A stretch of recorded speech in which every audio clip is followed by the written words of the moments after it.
सीतानाथ, श्री राम जी के सेवक की सेवा करोड़ों कामधेनुओं के समान सुंदर है। तुम्हारे मन में भरत जी की भक्ति आई है तो अब सोच छोड़ दो, विधाता ने बात बना दी। देवराज भरत जी का प्रभाव तो देखो। श्री रघुनाथ जी सहज स्वभाव से ही उनके पूर्ण रूप से वश में हैं। हे देवताओं, भरत जी को श्री रामचंद्र जी की परछाई की भांति उनका अनुसरण करने वाला जानकर मन स्थिर करो, डर की बात नहीं है। देवगुरु बृहस्पति जी और देवताओं की सम्मति, आपस का विचार और उनका सोच सुनकर अंतर्यामी प्रभु श्री रामचंद्र जी को संकोच हुआ। भरत जी ने अपने मन में सब बोझा अपने ही सिर जाना और वे हृदय में करोड़ों अनेकों प्रकार के अनुमान विचार करने लगे। सब तरह से विचार करके अंत में उन्होंने मन में यही निश्चय किया कि श्री रामचंद्र जी की आज्ञा में ही अपना कल्याण है। उन्होंने अपना प्राण छोड़कर मेरा प्राण रखा। अब कुछ कम कृपा और स्नेह नहीं किया, अर्थात अत्यंत ही अनुग्रह और स्नेह किया। श्री जानकी नाथ ने सब प्रकार से मुझ पर अत्यंत अपार अनुग्रह किया।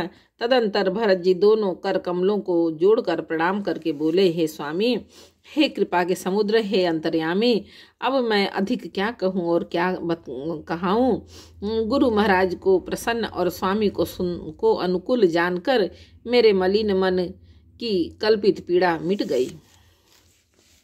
मैं मिथ्या डर से ही डर गया था। मेरे सोच की जड़ ही न थी। दिशा भूल जाने पर हे देव, सूर्य का दोष नहीं है। मेरा दुर्भाग्य, माता की कुटिलता, विधाता की टेढ़ी चाल और काल की कठिनता, इन सब ने मिलकर पैर रोप कर प्रण करके मुझे नष्ट कर दिया था। परंतु शरणागत के रक्षक आपने अपना शरणागत की रक्षा का प्रण निभाा, मुझे बचा लिया। यह आपकी कोई नई रीति नहीं है। यह लोक और वेदों में प्रकट है, छिपी नहीं है। सारा जगत बुरा करने वाला हो, किंतु हे स्वामी, केवल आप ही भले और अनुकूल हो। तो फिर कहिए, किसकी भलाई से भला हो सकता है। हे देव, आपका स्वभाव कल्प वृक्ष के समान है। वह न कभी किसी के सन्मुख अनुकूल है, न ही विमुख प्रतिकूल है।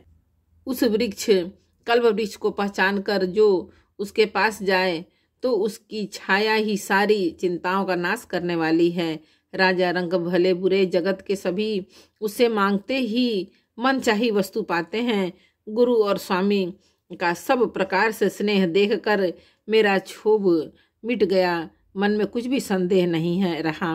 हे दया के खान, अब वही कीजिए जिससे दास के लिए प्रभु के चित्त में क्षोभ किसी भी प्रकार का विचार न हो। जो सेवक स्वामी को संकोच में डालकर अपना भला चाहता है, उसकी बुद्धि नीच है। सेवक का हित तो इसी में है कि सब समस्त सुखों और लोभों को छोड़कर स्वामी की सेवा ही करें। हे नाथ, आपके लौटने में सभी का स्वार्थ है और आपकी आज्ञा पालन करने में करोड़ों प्रकार से कल्याण है। यही स्वार्थ और परमार्थ का सार निचोड़ है। समस्त पुण्यों का फल और संपूर्ण शुभ गतियों का श्रृंगार है। हे देव, आप मेरी एक विनती सुनकर फिर जैसा उचित हो वैसा ही कीजिए। राज तिलक में सब सामग्री सजाकर लाई गई है। जो प्रभु मन माने तो उसे सफल कीजिए, उसका उपयोग कीजिए। छोटे भाई शत्रुघ्न समेत मुझे वन भेज दीजिए और अयोध्या लौटकर सबको सनाथ कीजिए। नहीं तो किसी तरह भी यदि आप अयोध्या जाने को तैयार न हो, हे नाथ, लक्ष्मण और शत्रुघ्न दोनों भाइयों को लौटा दीजिए और मैं आपके साथ चलूं। अथवा हम तीनों भाई वन में चले जाएं। और हे रघुनाथ जी, आप श्री सीता जी सहित अयोध्या को लौट जाइए। हे दया सागर, जिस प्रकार से प्रभु का मन प्रसन्न हो वही कीजिए। हे देव, आपने सारा भार जिम्मेदारी मुझ पर रख दिया। पर मुझसे न तो नीति का विचार है न धर्म का। मैं तो अपने स्वार्थ के लिए सब बातें कह रहा हूँ। आर्त दुखी मनुष्य के चित्त में चेत विवेक नहीं रहता। स्वामी की आज्ञा सुनकर जो उत्तर दे, ऐसे सेवक को देखकर लज्जा भी लजा जाती है। मैं अवगुणों का ऐसा अथाह समुद्र हूँ कि प्रभु को उत्तर दे रहा हूँ, किंतु स्वामी आप स्नेहवश साधु कहकर मुझे सराहते हैं।